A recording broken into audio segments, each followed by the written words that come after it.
कानपुर दौरे पर पहुंचे सीएम योगी आदित्यनाथ ने कोविड कमांड सेंटर का किया निरीक्षण। कहा यूपी में कम हो रहा कोरोना संक्रमण। पिछले 20 दिन में 2,21,000 लोग हुए संक्रमण मुक्त। सीएम योगी ने कहा यूपी में ट्रेस, टेस्ट और ट्रीटमेंट की नीति से कोरोना को हराया। कानपुर मंडल में 30 ऑक्सीजन प्लांट लगाने की दी जानकारी। कहा 22 अस्पतालों का ऑनलाइन मॉनिटरिंग का भी लिया जायजा। होम आइसोलेशन की भी देखी व्यवस्था। सीएम योगी ने दवाओं की कालाबाजारी करने वालों को दी चेतावनी। कहा दवाओं की कालाबाजारी करने वालों को छोड़ेंगे नहीं। कालाबाजारी करने वालों की संपत्ति होगी जब्त।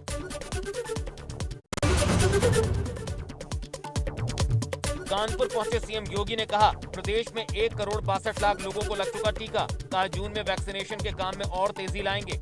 दूसरी वेव को 30 मई तक काबू करने का लक्ष्य। कहा तीसरी वेव की चुनौतियों के लिए भी प्रदेश तैयार।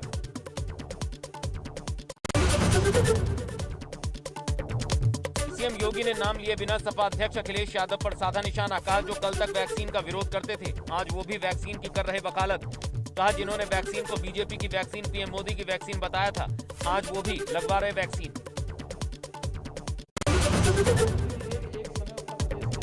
मुलायम के गढ़ में जमकर गरजे सीएम योगी। इशारों इशारों में अखिलेश यादव पर साधा निशाना। कहा कल तक वैक्सीन का विरोध करने वाले आज पैरवी करने में लगे हैं। CFR प्रदेश का 1% के आसपास है।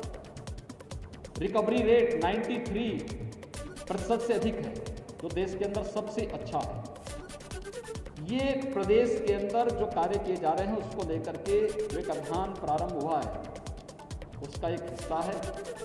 और ऐसे ही हम लोगों ने यहाँ की टीम ने, इटावा की जो हमारी टीम है, यहाँ के जनमानस जनप्रतिनिधियों ने, यहाँ के प्रशासन ने, यहाँ के हेल्थ वर्कर्स ने, यहाँ की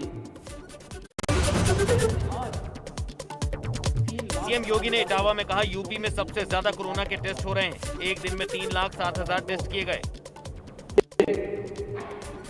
प्रदेश के अंदर कोरोना कालखंड में किए गए टेस्ट की बात करें तो ये संख्या हमारी 4,65,00,000 को क्रॉस कर जाती है। देश के अंदर सर्वाधिक टेस्ट है। वैक्सीनेशन को लेकर सीएम योगी ने कहा वैक्सीनेशन को लेकर लोगों के प्रति जागरूकता बढ़ी है। लोगों को निःशुल्क वैक्सीन दी जा रही है। अब तक 1,62,00,000 लोगों को निःशुल्क वैक्सीन लग चुकी है। 1,20,000 वैक्सीन इटावा जनपद में भी अब तक उपयोग हुए हैं। वैक्सीन ये सभी निःशुल्क दिए जा रहे हैं।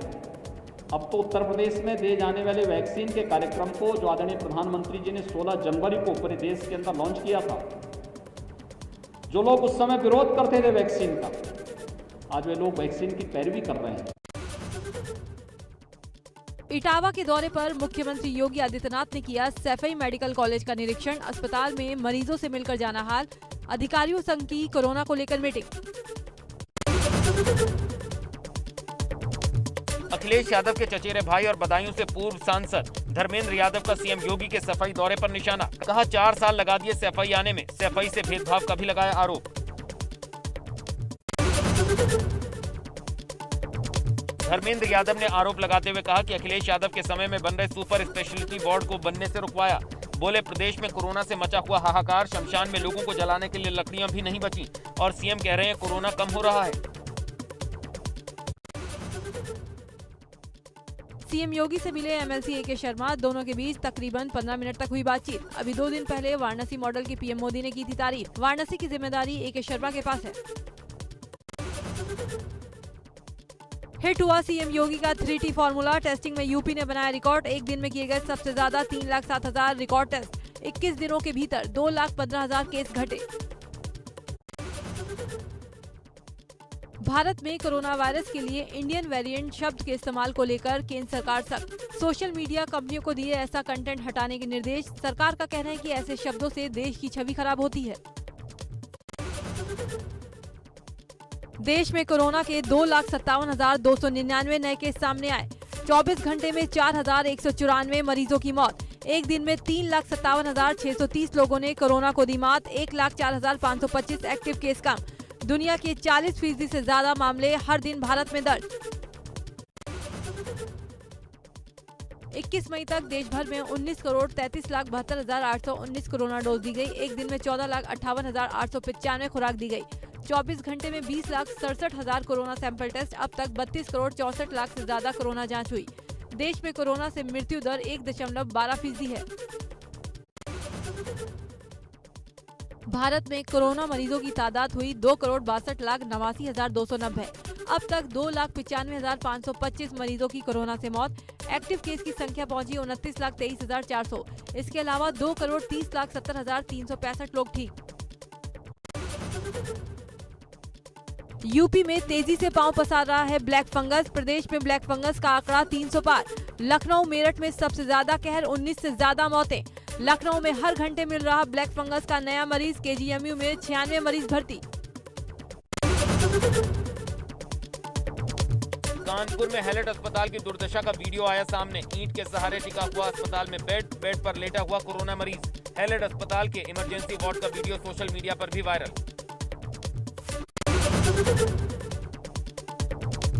आजमगढ़ के कोविड टेस्ट सेंटर पर जांच को पहुंचे मंडल आयुक्त के सामने ही एक लैब टेक्नीशियन शराब के नशे में चूर दिखाई दिया। लैब टेक्नीशियन को संदिग्ध अवस्था में देखते हुए मंडल आयुक्त ने तत्काल लैब टेक्नीशियन के टॉक्सिनेशन की जांच कराने के आदेश दिए। पॉजिटिव पाए जाने पर होगी सेवा समाप्त। प्रयागराज के श्रृंगवेरपुर में गंगा किनारे दफनाए गए शवों का ड्रोन कैमरे से खींचा गया वीडियो आया सामने। ड्रोन से लिए गए वीडियो में जहां तक नजर जाती है हर तरफ सिर्फ कब्र ही कब्र नजर आ रही है। मैनपुरी में शमशान घाट पर अब पुलिस को रखना होगा शवों का लेखा जोखा। सीओ सिटी ने शमशान घाट का निरीक्षण करते हुए पुलिस को रजिस्टर में शवों की एंट्री और मौत का कारण लिखने के निर्देश दिए हैं। कोविड और नॉन कोविड शवों का रखा जाएगा अलग रिकॉर्ड।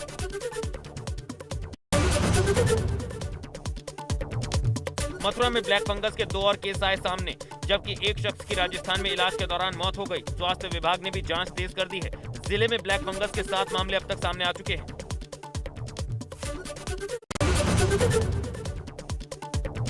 फिरोजाबाद में कोरोना भगाने के लिए निकाली गई हवन यात्रा। लकड़ी के ठेले पर हवन कुंड को रखकर मंत्रों का जाप करते हुए दी गई आहुतियां। आरएसएस सदस्यों ने कहा वातावरण शुद्धि के लिए निकाली जा रही हवन यात्रा।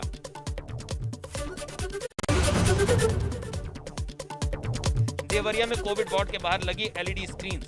सीसीटीवी के माध्यम से मरीजों के परिजन जान सकेंगे अपने भर्ती कोविड मरीजों के वार्ड का हाल। डीएम ने निरीक्षण कर व्यवस्थाओं का लिया जायजा।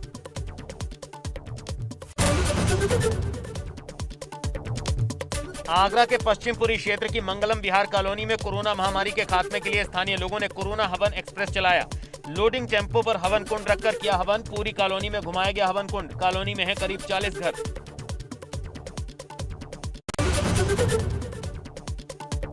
कोरोना से लड़ाई के लिए मास्क और सैनिटाइजर के बाद अब बाजार में जल्द उपलब्ध होगी इम्यूनिटी बूस्टर टी। वैज्ञानिकों की खोज से तैयार की गई इस हर्बल टी को स्पाइसी लेमन ड्रिंक का नाम दिया गया है, जिसमें लौंग, काली मिर्च, जीरा, नींबू, इलायची, दालचीनी, काला नमक, अदरक और जायफल जैसे देसी मसाले हैं। महाराजगंज के नौतनवा तहसील क्षेत्र के खैराटी गांव में बीते 15 दिन में 20 से ज्यादा लोगों की संदिग्ध अवस्था में मौत से हड़कंप। खांसी, बुखार और सांस लेने में परेशानी से ज्यादातर मरीजों ने तोड़ा दम। लोगों का प्रशासन पर लापरवाही का आरोप। एसडीएम ने कहा जल्द कैंप लगाकर दवाइयां कराएंगे वितरित। देश भर में 420 डॉक्टरों की कोरोना से हो चुकी मौत। 100 डॉक्टरों की मौत दिल्ली में हुई। यूपी में 41 से अधिक डॉक्टरों की हो चुकी कोरोना संक्रमण से मौत। उत्तराखंड में भी 2 डॉक्टरों का कोरोना से निधन। इंडियन मेडिकल एसोसिएशन ने जारी किए आंकड़े। आम आदमी पार्टी के यूपी प्रभारी राज्यसभा सांसद संजय सिंह ने राजधानी लखनऊ में कोरोना मरीजों के लिए ऑक्सीजन कंसंट्रेटर बैंक की शुरुआत की। इसके लिए एक हेल्पलाइन नंबर भी जारी किया गया। यूपी में आंगनबाड़ी वर्कर्स की कोरोना से मौत पर मिलेगा मुआवजा। सरकार मृतक के परिजनों को देगी 50 लाख रुपए की आर्थिक मदद। बाल विकास पुष्टाहार विभाग के साथ आंगनबाड़ी वर्कर कर रही हैं काम। अब तक 11 अधिकारियों और 72 आंगनबाड़ी वर्कर्स का हो चुका है निधन। डिप्टी सीएम केशव प्रसाद मौर्य के बेटे योगेश कुमार मौर्य की शादी रायबरेली के हरिशंकर मौर्य की बेटी अंजलि मौर्य से हुई। शादी की जानकारी डिप्टी सीएम केशव प्रसाद मौर्य ने खुद ट्वीट कर दी। इस दौरान कोरोना प्रोटोकॉल का ख्याल रखा गया। संत कबीर नगर में कोरोना से जान गंवाने वाले शिक्षक के आश्रितों को 1 हफ्ते के अंदर ही नियुक्ति पत्र दिया गया। यूपी के शिक्षा मंत्री सतीश द्विवेदी संत कबीर नगर पहुंचे और बेसिक शिक्षा कार्यालय पर मृतक आश्रित को नियुक्ति पत्र दिया।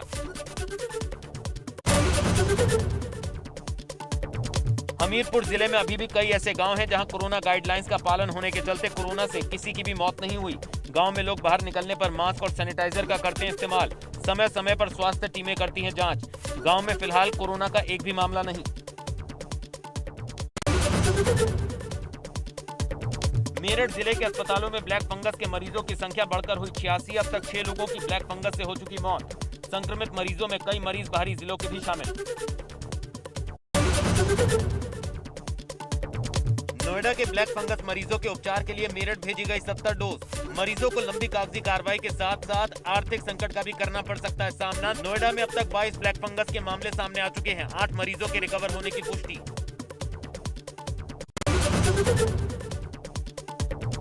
पहाड़ पर भी ब्लैक फंगस से दहशत। केंद्रीय मंत्री सदानंद गौड़ा ने भेजी एम्फोटेरिसिन बी की 50 डोज। अब तक पिथौरागढ़ और हल्द्वानी समेत कई जगहों पर रिपोर्ट हुए ब्लैक फंगस के केस।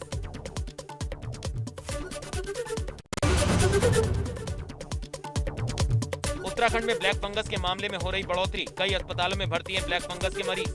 मरीजों के परिजन ब्लैक फंगस के इंजेक्शन के लिए सीएमओ कार्यालय के काट रहे चक्कर। एसीएमओ ने भी माना जरूरत के मुताबिक नहीं है इंजेक्शन।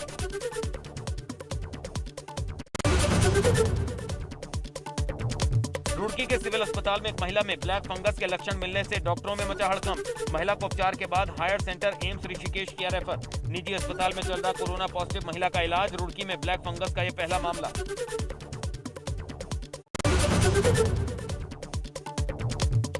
उत्तराखंड में कोरोना के मामलों में कुछ राहत। पिछले 24 घंटे में सामने आए 3626 नए मामले। कोविड से 70 मरीजों की हुई मौत। 8731 मरीज ठीक होकर discharge. Active case 63,373। CM Tirath ने वरिष्ठ अधिकारियों और जिला अधिकारियों के साथ प्रदेश में कोविड की रोकथाम और बचाव कार्यों की समीक्षा बैठक की। परिजनों की मौत के बाद अनाथ रह गए बच्चों के लिए विशेष योजना बनाकर मदद पहुंचाने के दिए निर्देश। सीएम ने कहा मौत का आंकड़ा कम हुआ है लेकिन हमें अलर्ट रहना है। पूर्व सीएम हरीश रावत का सरकार पर प्रहार। कहा पहाड़ में स्वास्थ्य सुविधाओं की कमी। मैदान की तुलना में पहाड़ में संक्रमण के ज्यादा केस। का जो प्रयास होना चाहिए था प्रयास नहीं हुआ है। कोरोना संक्रमण को नियंत्रित करने में राज्य सरकार के प्रयासों की विफलता पर या अपर्याप्तता पर जो कुछ माननीय हाईकोर्ट ने कहा है वो राज्य सरकार के लिए एक बड़ी चेतावनी है। देहरादून में दवाइयों की कालाबाजारी के आरोप में 2 वार्ड बॉय गिरफ्तार।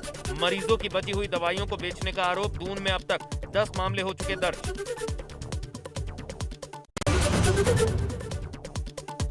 पौड़ी में कोरोना की तीसरी लहर को लेकर विशेषज्ञों की संभावना ने स्वास्थ्य विभाग की बढ़ाई चिंता।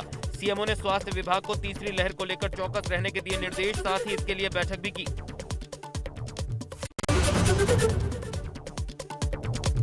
कोरोना काल में बच्चों को हो रही कई तरह की बीमारियों को देखते हुए टिहरी डीएम ने लोगों से की अपील। कहा बच्चों की सेहत खराब होने पर किसी तरह से लापरवाही ना बरतें। फौरन डॉक्टरों से संपर्क करें।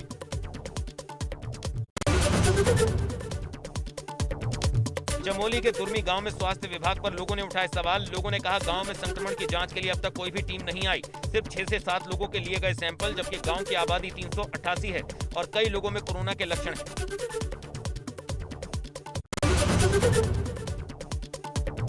ग्रामीण क्षेत्रों में फैल रहे संक्रमण को लेकर जागेश्वर विधायक गोविंद सिंह कुंजवाल ने सरकार पर साधा निशाना। कहा गांव के गांव कोरोना वायरस की चपेट में हैं। कोरोना से निपटने के लिए सरकार की व्यवस्था नाकाफी, जिससे गांव के लोग काफी परेशान हैं। संभल में मामूली विवाद को लेकर 2 पक्षों में मारपीट के बाद ताबड़तोड़ फायरिंग। 2 लोगों को लगी गोली। दिन दहाड़े हुई फायरिंग से इलाके में दहशत। मौजूदा प्रधान के भाई पर गोलीबारी का आरोप। कुन्नौर कोतवाली क्षेत्र के ग्राम कादराबाद का मामला। नई टिहरी के पीआईसी कॉलोनी के पास स्कूटी में घुसा 5 फीट लंबा सांप। हड़कंप मचने पर लोगों ने वन विभाग को दी सूचना। मैकेनिक से स्कूटी की डिग्गी खुलवाकर सांप को किया गया रेस्क्यू। प्रयागराज में दबंगों ने सड़क पर फेंका देसी बम। बम के धमाके से मची अफरा तफरी। बम फेंककर दबंग हुए फरार। बमबाजी का वीडियो पास में लगे सीसीटीवी में कैद। कीटगंज के 12 खंबा के पास का मामला। बहराइच में हर्ष फायरिंग में 10 साल की बालिका की हुई मौत। डीजे पर नाच रही लड़की के सर में गोली लगने से हुई मौत। पुलिस ने शव को पोस्टमार्टम के लिए भेजकर शुरू की जांच।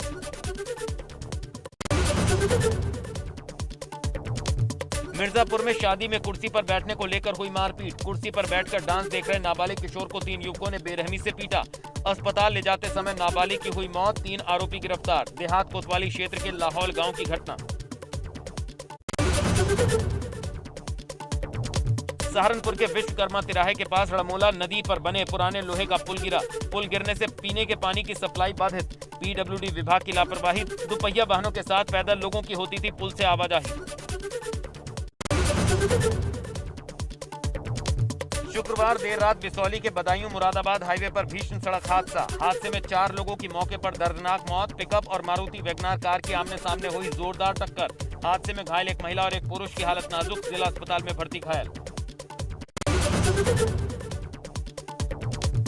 यूपी के वित्त एवं चिकित्सा शिक्षा स्वास्थ्य मंत्री सुरेश खन्ना को धमकी दिए जाने के मामले का पुलिस ने किया खुलासा। एक किशोर ने अपनी बहन के प्रेमी को फंसाने के लिए रचा था षड्यंत्र। बहन को प्रेमी ने अपनी आईडी से खरीदकर सिम और मोबाइल किया था। जब उसी फोन से प्रेमी को फंसाने के लिए मंत्री को भाई ने दी थी धमकी।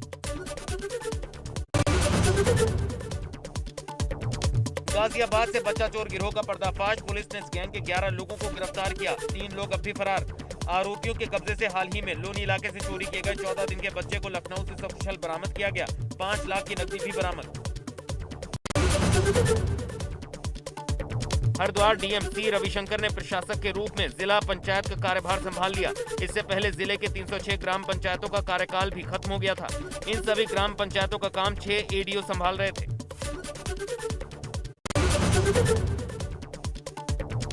रुड़की के मंगलौर में किसान सेवा समिति में 7 कर्मचारियों की अवैध तरीके से नियुक्ति को लेकर प्रदर्शन। किसानों ने समिति के दफ्तर पर किया जोरदार प्रदर्शन। मामले की जांच की मांग कर रहे किसान। गुपचुप तरीके से 7 लोगों को नियुक्त करने का आरोप। यूपी के विश्वविद्यालयों में शिक्षक भर्ती के लिए बदली गई प्रक्रिया। अब शिक्षक भर्ती के लिए होगी लिखित परीक्षा। राज्यपाल आनंदीबेन पटेल ने जारी किया आदेश। प्रक्रिया में बदलाव से कुलपतियों की मनमानी पर लगेगा अंकुश। पहली बार लिखित परीक्षा का प्रावधान। संयुक्त किसान मोर्चा ने पीएम को लिखी चिट्ठी। बातचीत शुरू करने के लिए दखल देने की मांग। 26 मई को काला दिवस मनाएंगे किसान। किसान संगठनों की घर, वाहन, दुकान पर काला झंडा लगाने की अपील। 26 मई को किसान आंदोलन के पूरे हो जाएंगे 6 महीने। गाजीपुर बॉर्डर पर 6 महीने से डेरा जमाए बैठे किसानों के बारिश और आंधी से उखड़े टेंट। अब भी बॉर्डर पर डटे हुए किसान ना तो मास्क पहने हुए दिखाई दिए और न ही सोशल डिस्टेंसिंग का पालन करते दिखे। गाजीपुर बॉर्डर पर भारतीय किसान यूनियन के राष्ट्रीय प्रवक्ता राकेश टिकैत ने कहा, सरकार कहती थी 1 कॉल की दूरी पर है, लेकिन अब हमने पत्र लिखा है बातचीत के लिए, लेकिन उनका जवाब नहीं मिला। पर राकेश टिकैत ने यह भी कहा कि मुद्दे हमारे वही हैं, मुद्दे से समझौता नहीं होगा। मोगा में मिग 21 के दुर्घटनाग्रस्त होने से शहीद हुए फाइटर पायलट अभिनव चौधरी का पार्थिव शरीर मेरठ से उनके पैतृक गांव पुसार पहुंचा। शहीद के अंतिम दर्शनों के लिए उमड़ा जनसैलाब। तिरंगा हाथ में लिए युवा शहीद की शव यात्रा में हुए शामिल। सैनिक सम्मान के साथ किया गया अंतिम संस्कार। विदेश मंत्री एस जयशंकर 24 मई से लेकर 28 मई तक अमेरिका के दौरे पर रहेंगे। इस दौरान वो अमेरिका की वैक्सीन निर्माता कंपनियों और शीर्ष अधिकारियों के साथ भारत में वैक्सीन की सप्लाई को लेकर चर्चा करेंगे। एयर इंडिया के पैसेंजर सर्विस सिस्टम पर बड़ा साइबर अटैक। भारत और विदेश के 45 लाख ग्राहकों की जानकारी हुई उजागर। एयरलाइंस ने अपनी डाटा प्रोसेसर कंपनी सीता पर फोड़ा लीक का ठीकरा। नेपाल की राष्ट्रपति विद्या देवी भंडारी ने संसद को भंग कर मध्यावधि चुनाव का किया ऐलान। नेपाल में 12 और 19 नवंबर को होंगे मध्यावधि चुनाव। नेपाली कांग्रेस के अध्यक्ष शेख बहादुर देउबा और पीएम केपी शर्मा ओली दोनों के सरकार बनाने का दावा किया खारिज। ओडिशा में 26 मई तक चक्रवाती तूफान के पहुंचने का अनुमान। ओडिशा सरकार ने राज्य के सभी तटीय और आसपास के जिलों में जारी किया हाई अलर्ट। जल आपूर्ति विभाग, ओडिशा डिजास्टर रिस्पांस फोर्स और एनडीआरएफ टीमें अलर्ट। अरब सागर में बार्ज P-305 के डूबने से मरने वालों की संख्या पहुंची 61। रेस्क्यू में जुटी है नौसेना की विशेष गोताखोरों की टीमें। परिजनों के डीएनए से शवों की हो रही पहचान। बार्ज विमान हादसे को लेकर शिवसेना ने पेट्रोलियम मंत्री पर उठाए सवाल। सामना में कहा, पेट्रोलियम मंत्री धर्मेंद्र प्रधान कहाँ हैं? क्या वो जिम्मेदारी लेकर इस्तीफा देंगे या नैतिकता के मुद्दे आपके राजनीतिक विरोधियों के लिए और तैरती लाशों पर बैठकर घी खाएंगे? गंगा में बह रही लाशों को लेकर शिवसेना ने कहा, गंगा में शवों की समाधि दी तो मुंबई के समुद्र में जिंदा इंसानों को डूबने दिया। ये प्रकृति का प्रकोप न होकर सदोष मनुष्य वध है। तूफान और पूर्वानुमान होने के बावजूद जो सोए रहे वो अपराधी हैं, उन्हें सजा मिलनी चाहिए। कोविड के प्रसार को रोकने के लिए कनाडा ने भारत और पाकिस्तान से आने वाले सभी पैसेंजर फ्लाइट पर बैन 30 दिन तक और बढ़ाया। अब ये प्रतिबंध 21 जून तक लागू रहेगा। आयरलैंड के क्रिकेटर बॉयड रैंकिंग ने क्रिकेट को अलविदा कह दिया। रैंकिन ने इंग्लैंड के लिए भी इंटरनेशनल क्रिकेट खेला है। बॉयड रैंकिंग दुनिया के अकेले ऐसे खिलाड़ी हैं जिन्होंने टेस्ट, वनडे और T20 तीनों ही फॉर्मेट में 2 देशों के लिए इंटरनेशनल क्रिकेट खेला है। पाकिस्तान सुपर लीग के 6ठे सीजन का दोबारा आयोजन यूएई में 5 जून से हो सकता है। पीसीबी को यूएई सरकार की तरफ से अबुधाबी में मैच करवाने की मंजूरी मिल चुकी है। कोरोना वायरस की वजह से प्रभावित हुई थी लीग। एक्टर अर्जुन कपूर ने मलाइका से अपने रिलेशन को लेकर कहा कि मुझे ऐसा लगता है कि हमें अपने पार्टनर की और उसके पास्ट की रिस्पेक्ट करनी चाहिए। मैं अपने रिश्ते में एक रिस्पेक्टफुल बाउंड्री रखता हूँ। मैं वो करता हूँ जिसे लेकर वो ज्यादा कंफर्टेबल रहती है और मेरे करियर के बीच में मेरी रिलेशनशिप कभी नहीं आती। सिंगर श्रेया घोषाल के घर पर आया नन्हा मेहमान। सिंगर ने दिया बेटे को जन्म। श्रेया ने इंस्टाग्राम पर एक मैसेज शेयर किया, भगवान ने हमें आज दोपहर को एक बेटा दिया है। ये ऐसी भावना है जिसे मैंने कभी महसूस नहीं किया। हमारा परिवार खुशी से फूले नहीं समा रहा है। आपके अनगिनत दुआओं का शुक्रिया।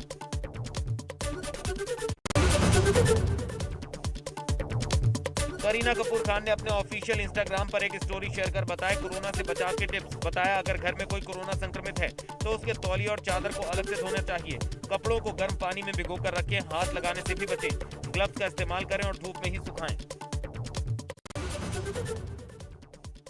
टीवी एक्ट्रेस आरती सिंह ने अपनी बिकिनी फोटोज शेयर की। इन फोटोज में आरती वाटर जेट स्की पर खड़े होकर पोज देने की कोशिश कर रही हैं। कैप्शन में उन्होंने लिखा, मैंने पोज देने की बहुत कोशिश की, फिर हार मान ली। फिल्म टाइटैनिक के एक्टर लियोनार्डो डिकैप्रियो अब अपने घर को लेकर सुर्खियां बटोर रहे हैं। उन्होंने लॉस एंजलिस में एक आलीशान घर खरीदा है। खास बात यह है कि लियो ने इस घर को खरीदने के लिए लगाए गए दाम से ज्यादा पैसे खर्च किए।